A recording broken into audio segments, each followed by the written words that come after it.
मिनशैतानिर्रजीम बिस्मिल्लाहिर्रहमानिर्रहीम। मेरा नाम मियां अली सरवर है और ये मेरा ऑफिशियल यूट्यूब चैनल है। बिस्मिल्लाहिर्रहमानिर्रहीम। अल्लाहुम्मा सल्ली अला मुहम्मद व अला आलि मुहम्मद कमा सल्लैता अला इब्राहीम व अला आलि इब्राहीम इन्नका हमीदुम मजीद। अल्लाह बारिक अला मुहम्मद व अला आलि मुहम्मद कमा बारकता अला इब्राहीम व अला आलि इब्राहीम इन्नका हमीदुम मजीद। बिस्मिल्लाहिर्रहमानिर्रहीम। मेरे प्यारे बहन भाइयों और बच्चों, अस्सलाम वालेकुम व रहमतुल्लाहि व बरकातहू। अल्लाह की तौफीक से और अल्लाह के फजल से, अल्लाह की इजाज़त से मैं आपकी खिदमत में हाज़िर हूँ। तो देखिएगा, वीडियो आज की बड़ी सबक आमोज़ है। तो चलते हैं वीडियो की तरफ। बिस्मिल्लाहिर्रहमानिर्रहीम। अल्लाह के नाम से शुरू करता हूँ जो बड़ा मेहरबान और निहायत रहम करने वाला। एक बादशाह ने रात को अजीब ख्वाब देखा कि एक औरत बादशाह से कह रही है कि आ जाऊँ या कल। बादशाह डर गया, उसकी आंख खुल गई। दूसरे दिन बादशाह को वही ख्वाब आया। जब मुसलसल 3 रातों को बादशाह को एक ही ख्वाब आया तो बादशाह ने अपनी बेटी जिसका नाम अर्शा था उससे ख्वाब की ताबीर पूछी। शहज़ादी अर्शा ख्वाबों की ताबीर का इल्म रखती थी। शहज़ादी ने बादशाह से कहा, अगर इस बार आपको ख्वाब में वही औरत आकर पूछे कि आ जाऊं या कल आऊं तो आप कह दीजिएगा कि ना आज ना कल बल्कि अभी के अभी आ जाओ। बादशाह ने अपनी बेटी की बात पर अमल किया और सो गया। रात को जब वही औरत ख्वाब में आई तो वो पहले वाला सवाल उसने किया। बादशाह ने औरत से कहा, तुम अभी के अभी आ जाओ। औरत मुस्कुराई और गायब हो गई। सुबह जैसे ही बादशाह बेदार हुआ तो एक दरबारी ने बादशाह को इतला दी कि पड़ोसी मुल्क के बादशाह ने हमारे मुल्क पर हमला कर दिया। बादशाह ने फ़ौरन अपनी अफवाज को हुक्म दिया कि जंग की तैयारी की जाए। दुश्मन फ़ौज ने अचानक ही हमला किया था, इसलिए उसके हमले का जवाब देना आसान नहीं था। बादशाह की फ़ौज को पसपाई करनी पड़ी। जब बादशाह को यकीन हो गया कि अब शिकस्त यकीनी है, तब अपनी बेटी को लेकर जंगल की तरफ भागने लगा। बादशाह को जंगल में शाम हो गई। भाग कर शहज़ादी के पाँव में छाले पड़ गए। जंगल के पार बादशाह को एक घर नजर आया। बादशाह घर की जानब रवाना हुआ। बादशाह ने जब दरवाजे पर दस्तक दी तो बाहर एक आदमी आया जो बादशाह के दरबार में वजारत कर चुका था। उसने बादशाह को अंदर आने का कहा। बादशाह ने वज़ीर को सब बता दिया। वज़ीर ने कहा कि आप जितने दिन भी मेरे घर में रहना चाहें रह सकते हैं। आपके मेरे ऊपर बहुत एहसानात हैं। आपकी खिदमत करके मुझे बहुत अच्छा महसूस होगा। रात हुई तो बादशाह को वज़ीर और उसकी बीवी की बातों की आवाज़ आई। वज़ीर अपनी बीवी से कह रहा था कि ये मुसीबत अब पता नहीं कितने दिन हमारे घर में रहेगी। अब ये बादशाह नहीं बल्कि फ़कीर बन चुका है।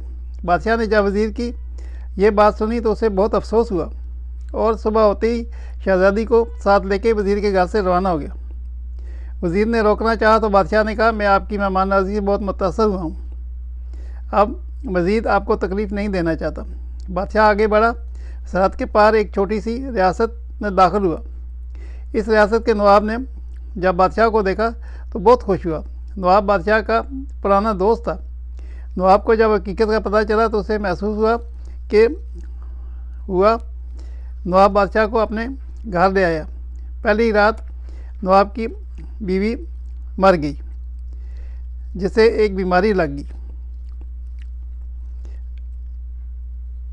नवाब की बीवी को मिर्गी की बीमारी हो गई। नवाब एक आमल को अपने घर ले आया। आमल ने नवाब को बताया कि जो मेहमान आपके घर ठहरे हैं आपके लिए मनहूस हैं। बादशाह ने जब यह सुना तो चुपके से नवाब के घर से रवाना हो गया। बादशाह को अपने महल की ऐश व इशरत बहुत याद आ रही थी और आगे जाकर बादशाह की नज़र एक महल पर पड़ी। बादशाह को ये जगह जानी पहचानी सी लगी।